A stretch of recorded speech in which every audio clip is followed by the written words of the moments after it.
Our personal traumas will undoubtedly leave permanent scars upon our well-being. The physical and mental damage that we have to tend to and endure is not something that we can just forget and move on in a short period of time. Traumas are rare, significant events that affect us on an extremely primal and instinctual level. That is why they naturally become severely imprinted into our psyche as well. They leave long-lasting effects that greatly impose us to react with intense emotions should there be a catalyst that caused us to be vividly reminded of them again. Most of these intense emotions are always negatively associated with the horrible events that happen to us. And more often than not, we slowly but unconsciously become gradually consumed by them despite our best attempts to distance and disassociate ourselves away from them as far as possible. Unbeknownst to everybody else around us, we secretly are dealing with crippling darkness that just won't go away, and sometimes our effort to contain them as much as possible is just not enough, and we eventually just can't help ourselves but to let some of that darkness pour themselves out and influence our real-world behaviors. On our own, we often become extremely desperate to try to make these intense emotions go away, and we often pray and beg to make them stop disturbing us with their corrupting tentacles and taking away our most desired small measure of peace. Fear, hate, sorrow, anger, and resentment. The intensity and potency of these emotions are often so profound that we can't help ourselves but to become both invigorated and fatigued by them at the same time.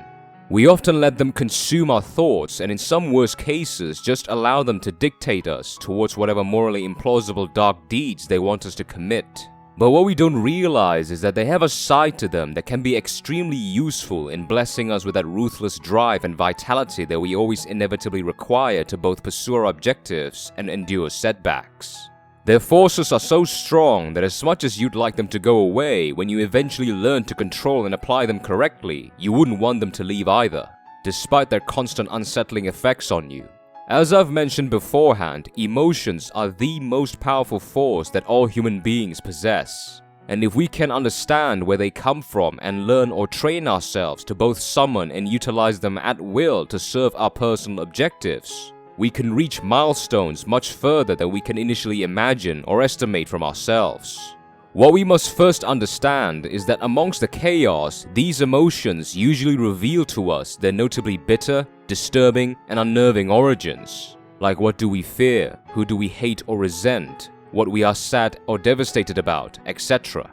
But what we often do is that we reject what they're trying to tell us because we both hate and fear feeling vulnerable and egotistically or autonomically dismantled. We refuse to rationally understand the mechanics of their nature, and when we are eventually confronted with all the self-evidential catalysts in the real world and even our own visions or recollections of our traumas, we become overwhelmed and consumed by the passionate, negative narrative that these emotions tell us about their sources. And thus, we become dictated by the chaos and we react completely with our untrained and uncontrolled primal and instinctual responses. What we must do, first and foremost, is to acknowledge where these emotions come from, the source of narrative and the specific parts of our trauma that have the most impact on us and makes us very hard to forget and accept. These are the parts that generate those intense emotions that you're feeling. And to do that, we have to be vulnerable or compromise for our own sake and objectively see the bitter truths as they are for us to gradually become rationally accustomed with it. This step is very important as it will allow us to not become easily and entirely consumed by the chaotic wave that these emotions bring when we summon them. It is useless to try to desperately tame an uneasy horse when you don't know why it is agitated in the first place. Your frantic plea to calm it down will only make it even more afraid and anxious, thus making its behavior even more defensive, wild, and chaotic. Once we are able to become consciously content on where all of our emotions come from, this is where we can finally and safely train ourselves to both summon and utilize the unwavering energy that they bring. What you want to do is once again focus on where they originally come from. Repeatedly recall all of those specific bitter memories, narratives, and experiences from your traumas. Your respective fears, anger, hate, sadness, and resentment towards anything and anyone in particular.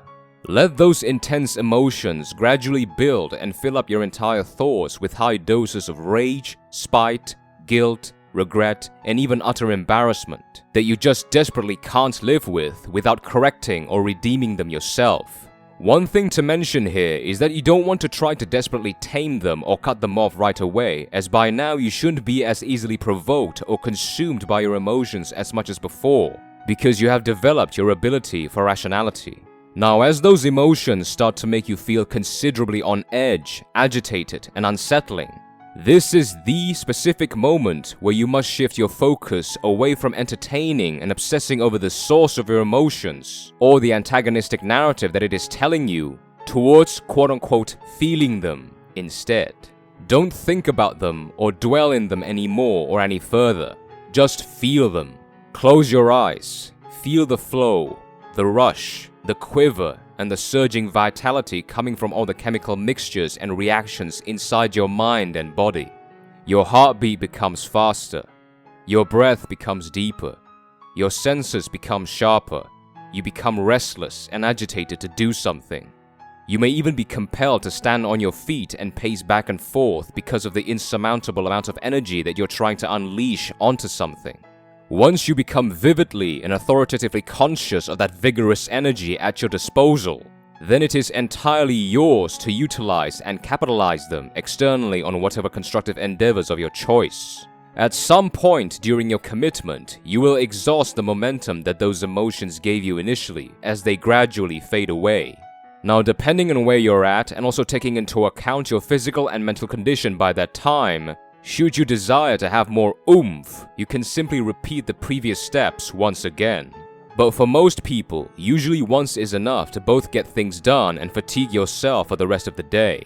Like mentioned before, most of us who had experienced major traumas in our lives would find it very hard to find some small measure of peace. To just relax and not be alert or attentive all the time is a very hard task to engage and also quite a rare occurrence.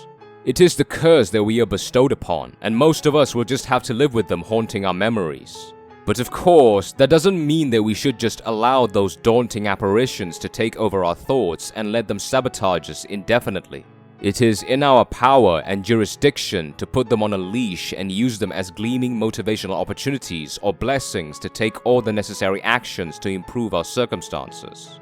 Believe it or not, negative emotions are both more powerful and long-lasting than positive emotions, because they compel us to think, dwell, and investigate extensively. They make us question our circumstances and seek for necessary answers, and they get us to respond on such a viscerally primal level, thus giving them more time and magnitude to imprint themselves into our subconscious and allowing them to generate more intense and concentrated emotional reactions out of us. Every single one of us has a dark side, and if you can effectively integrate its potency and invigorating tendencies with your goals, without allowing it to convince you of its own wicked intentions, you can achieve greater intensity of focus and immersion towards your tasks and responsibilities. Thank you for watching.